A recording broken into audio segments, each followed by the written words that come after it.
আসসালামু আলাইকুম সবাইকে।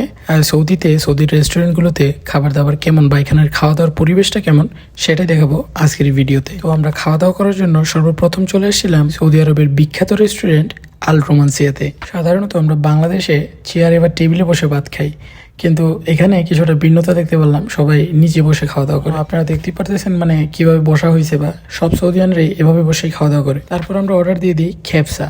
মানে খেপসাটা দেখতে গেলে কিছুটা এরকম, যেটা আমি প্রথমবার দেখছিলাম, অর্থাৎ পুরা মুরগি আর পোলাও, বাসমতি চালের পোলাও, আর এই যে মাংসটা এটা পাথরে পোড়ানো হয়, যেটার ভিন্নতা বাংলাদেশ থেকে একটু আলাদা। আর সাথে কিছু সালাদ টালাদ বা রুটি এগুলো দেওয়া হয়েছিল। এখানে যে খাবারগুলো আছে এটা আমরা 3 জনের, আর এটার টেস্ট আলহামদুলিল্লাহ অনেক ভালো। এখানের প্রতিটা খাবারের টেস্টই মাশাআল্লাহ খুবই ভালো, খুবই। তারপর আমরা খাওয়া দাওয়া শেষ করে আমরা চলে যাচ্ছিলাম আমাদের গন্তব্যে, অর্থাৎ আমরা হোটেলটা ত্যাগ করি। তো এই ছিল আজকের ভিডিও। যদি ভালো লাগে থাকে অবশ্যই লাইক কমেন্ট শেয়ার করবেন। আর সময়ের ব্যস্ততার কারণে নতুন নতুন ভিডিও দিতে পারতেছি না, ইনশাল্লাহ খুবই তাড়াতাড়ি নতুন নতুন ভিডিও আসবে। আসসালামু আলাইকুম।